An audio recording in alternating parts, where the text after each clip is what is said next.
Jesus soul. Thank you, Jesus heart. And Jesus is nice to put on your meal like healthy rice. He has a lot of super spice like younger rice. And I am Jeffrey Stanley, a child of God and living free. Super joy and harmony, he is for me. What about you? Do you want peace and joy? A lot of super joy. A way to go, he is no toy and not a boy. Deliver me in time of need. Help me up, I'll plant the seed. Wake me up, it's time to feed. I'm ready to bleed. I got my body. Thank you, Jesus, mind. Thank you, Jesus, soul. Thank you, Jesus, heart. I got my body. Thank you, Jesus, mind. Thank you, Jesus, soul. Thank you, Jesus, heart. And holy, holy is the way.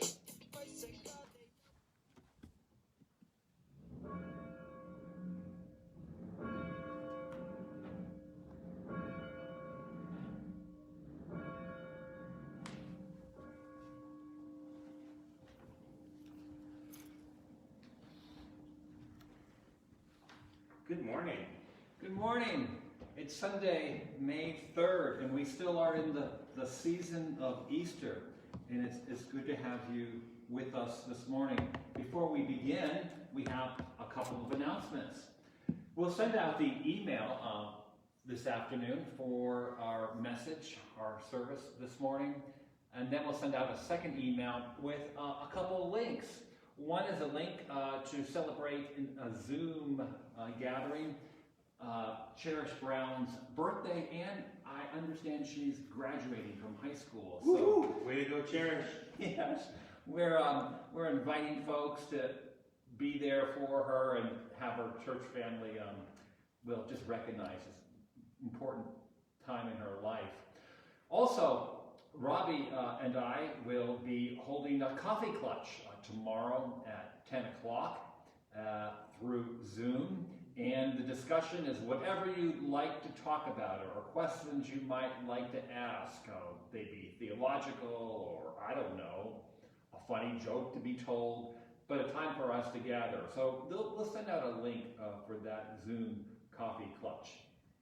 Also in that second email will be a video of Kate Vaden. We want to introduce Kate to you. Kate is the new director for Camp Lagawa. I wanted to make sure I got it right. Camp Lagawa. I was out there a few weeks ago and met her husband, and just helped around the property some. And it was a good time. Beautiful, beautiful camp and out there in the National Forest. So we want to introduce you to her. So we will have an invitation to prayer. Yeah, so as you know, we have a small lag in our video. So if you would like to comment on prayer requests, please do so in a timely manner, and that way we can be sure to include your request as part of our prayers for the church. Ben is going to pray for us, and when he's done, we will all join together in the Lord's Prayer. So, let us pray. Good and gracious God, come to your people and grant us peace. You have died for us, and you were raised for us. Raise us now and give us hope. Raise us now and give us patience with ourselves and with those we love and with those for whom we find it difficult to love. Raise within us a voice for those who suffer more than we do. May we be resurrected people who live on behalf of those for whom this epidemic has hit the hardest. For the elderly who lack proper care, for the poor who live without the privilege of being able to social distance, for doctors and nurses and all healthcare workers. Watch over them. For those who work in our grocery stores and pharmacies and are before the public, Give us a kind word when we are tired or frustrated. Give us creativity to find ways to touch others' lives. Make us trusted and faithful friends. For our business leaders, especially for our local merchants. For the woman who cuts our hair, or for the man that has waited on our table. For local musicians who have lost all their gigs. And for any who feel burdened these days, calm us, Lord. Make us whole even while we are troubled or suffer. For those who are behind in their mortgages or the car payment. And for those who count the change in the grocery store and are afraid they don't have enough for the family. For our children whose lives have been turned upside down and who miss their teachers and classmates. For the senior who won't walk the stage for his graduation. For the college student who fears she may not be returning to her campus in the fall. Calm us, Lord.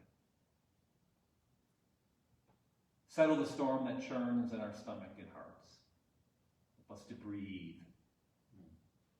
and to take into ourselves your life-giving spirit. For our elected officials and those in authority, may they bring us together and not apart. Give them empathy when they lack it. Give them energy when they've grown tired. And give them wisdom when there are not easy solutions or a quick fix.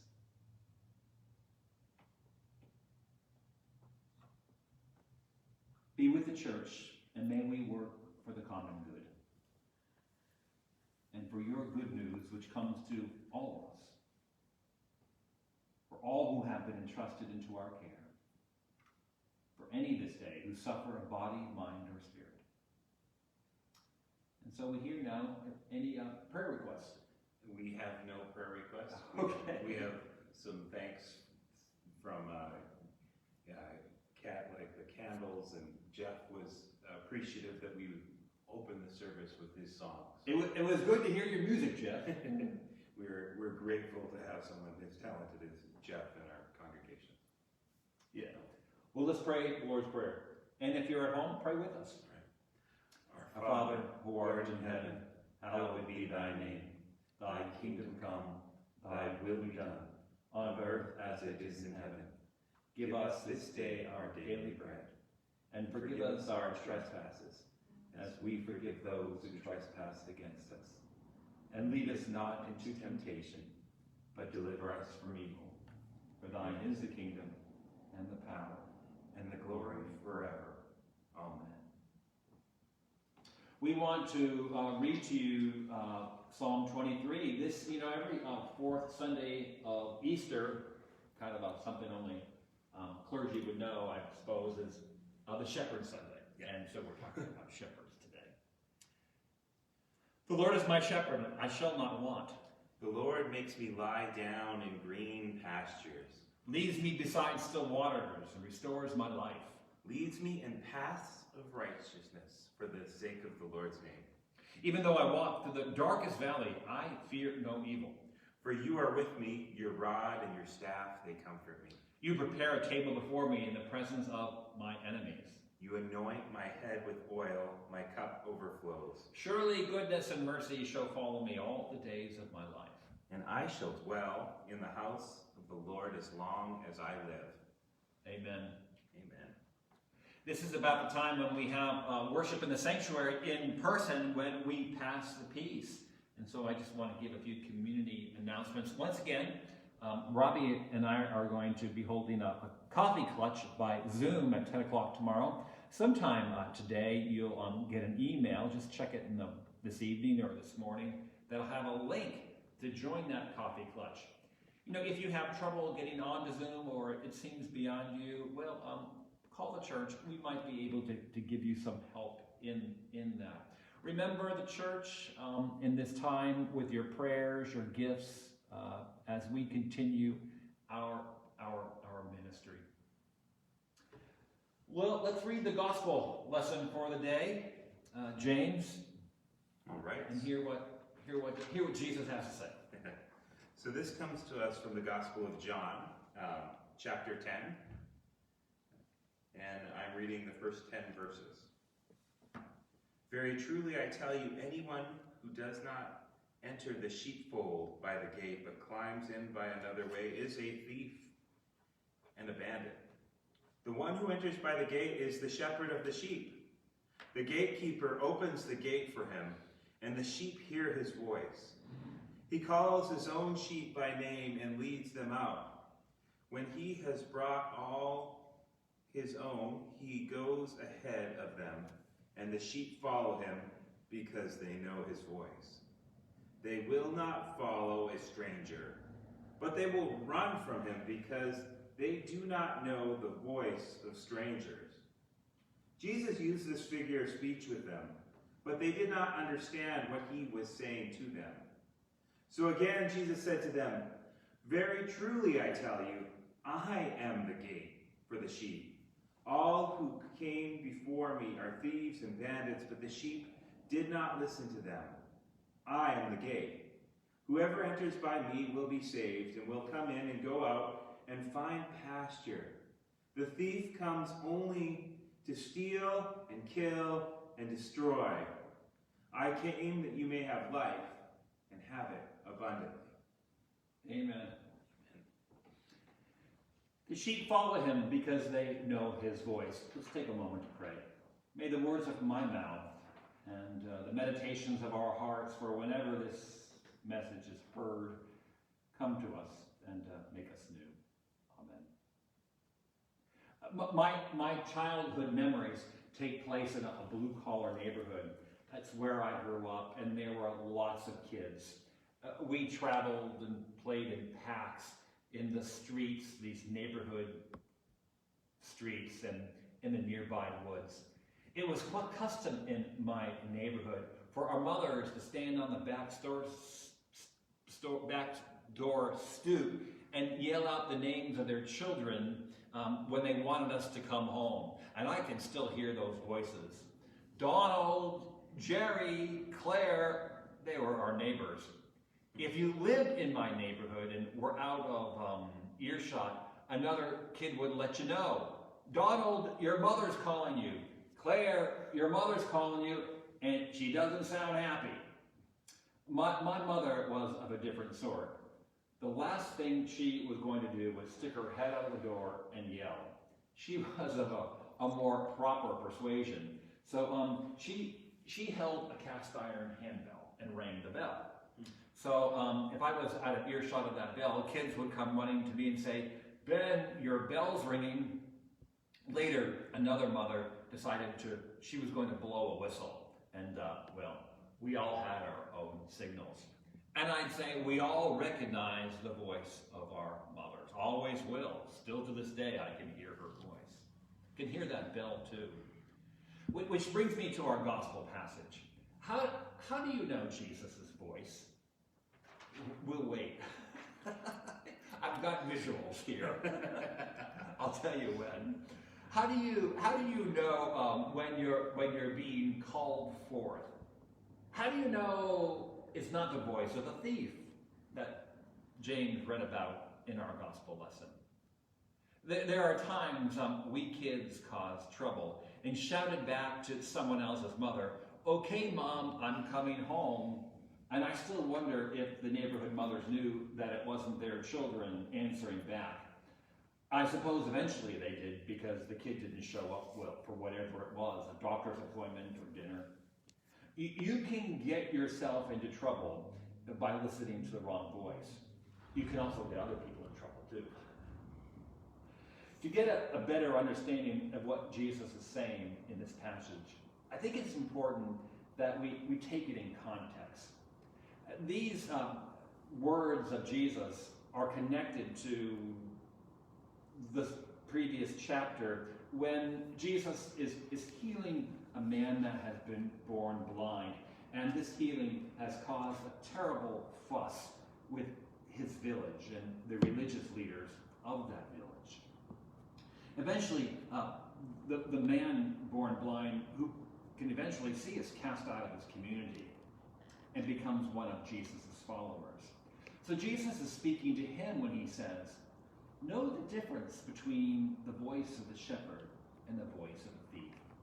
The thief comes to steal your soul and bring trouble, whereas a shepherd opens the gate to abundant life. Know the difference. Not yet? Not yet. What are the different voices in this story? Well, you have the voice of the villagers who are disturbed that suddenly this blind man can see. It frightens them. It was never possible, had never been heard of. And suddenly, he's not begging on the street corner anymore, but he's up and about and talking. This healing disturbs their world. The voice of the villagers is more like, you're not worthy. You're still broken, needy, blind, a beggar. And the blind man just says what he knows. All I know is that I was blind and now I see. The second set of voices come from the religious elite. They don't like the idea of this peasant named Jesus gaining a following. And they're seeing a shift in power. The man born blind gets so confused because the religious leaders were people he was taught to respect, people he was taught to listen to and to honor. And here now, they are calling this Jesus who has given him his sight a sinner. They tell him he's from the devil. They tell him that this Jesus is up to no good. He'll lead you astray.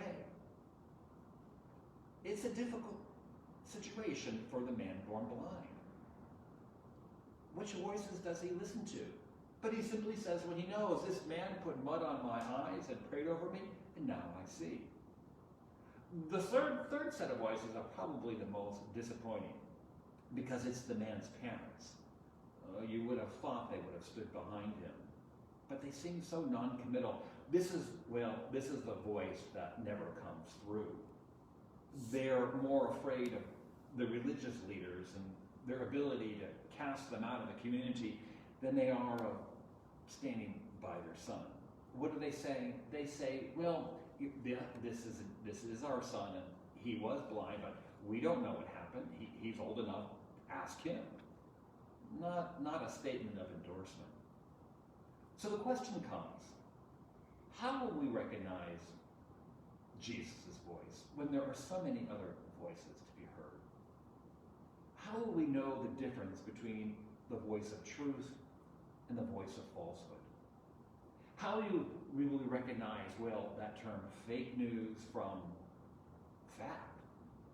Which voices in this world will lead us to an abundant life, and which voices are going to lead us to confusion and disappointment and more trouble?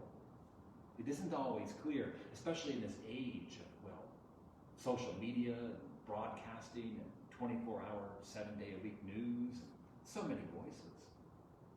I've got 3 suggestions for us. Okay, now's your time. The first is, know Jesus' voice. Know his voice by becoming familiar with the Gospels. And I would add, know the voice of the Old Testament prophets, because of much of what Jesus said and taught came from that tradition. He spoke from that heritage. His life and words are fulfillment of those laws and those prophets from the Hebrew Scripture. I'll say it again. Know Jesus' voice. Know how to recognize it. Know it like I knew the sound of my mother's voice or the sound of that bell. Ponder those words from Jesus. Struggle with them. Wrestle with the meaning of the parables. Toss them around in your head. Struggle with the meaning of the cross and resurrection. Study the Sermon on the Mount. That's required of us. Know Jesus' voice. Know Jesus' voice better than you know the anchor of your favorite news program. Let Jesus' voice shape and form you. Know his voice just as well as you know the voice of your novelist, or you know the voice of your favorite vocal artist. Know Jesus' voices. Well, who's your favorite? That voice, the voice of Jesus, well enough, you'll also recognize when it's not his voice. The blind man learned to differentiate those other voices he was hearing from the voice of Jesus. The villagers who were telling him to go back to the corner and beg. Yeah. Or the religious leaders that were telling him that, no, you were born a sinner. Which leads me to my second question. You got it? Once you know the voice of Jesus, ask yourself, is this something that Jesus would say? So much of what we hear through social media, such as on Facebook and Twitter, is not something Jesus would say.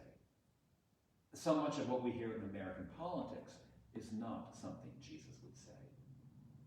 What would Jesus say on issues of public policy in terms of war or weapons, healthcare, providing for the poor?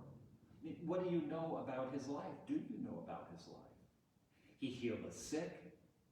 He fed the hungry. He welcomed foreigners. He told the disciples to put down their weapons. He ate with sinners. Put aside expediency or what you fear or your political leanings and ask yourself, what would Jesus say? What did he do? How did he live his life? Know the voice of Jesus. And know when you hear something, ask, is this something he would say? Or do. This says do. Or do. Or do. Or do. Or do. Do these words that you're hearing bring about goodwill? Do the voices blame the poor for societal problems? Or do these voices benefit the very wealthy? Do you hear words of forgiveness?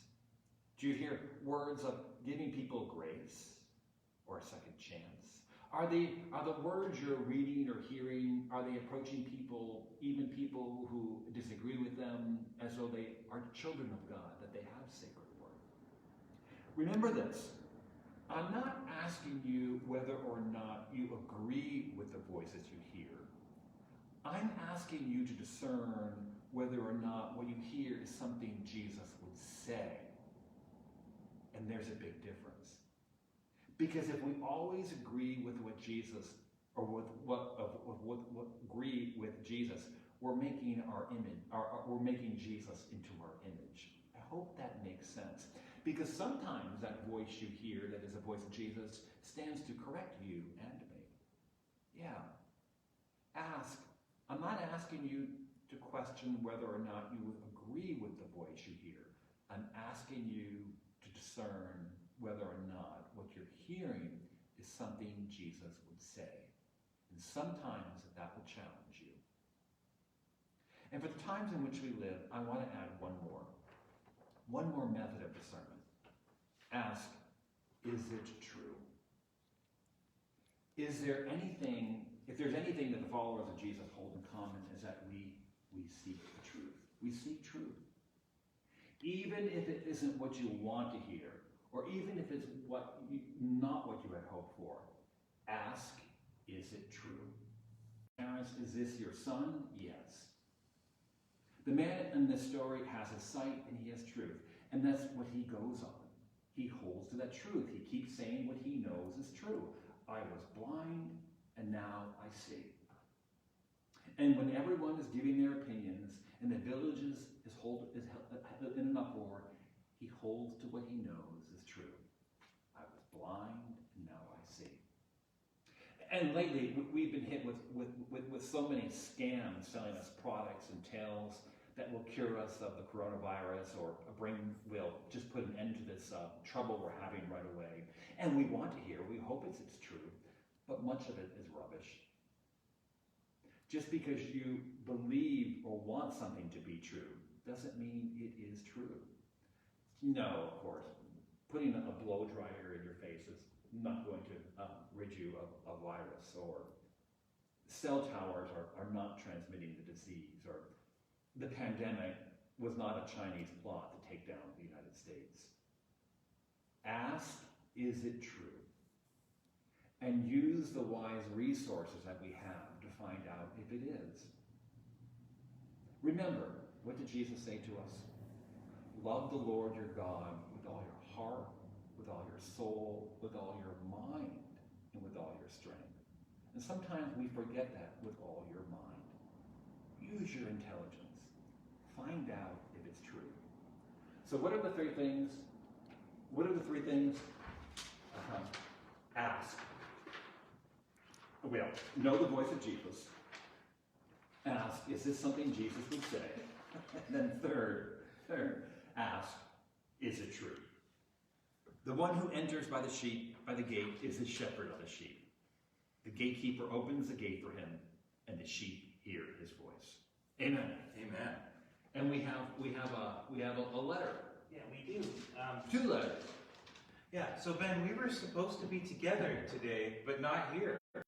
You realize this? Yes, we're supposed to be running. We were supposed to be running a marathon, but this is a good second, isn't it? So I have a letter here from Bob Covey. He's responding to our Easter call to share his favorite Easter memories. So here it is.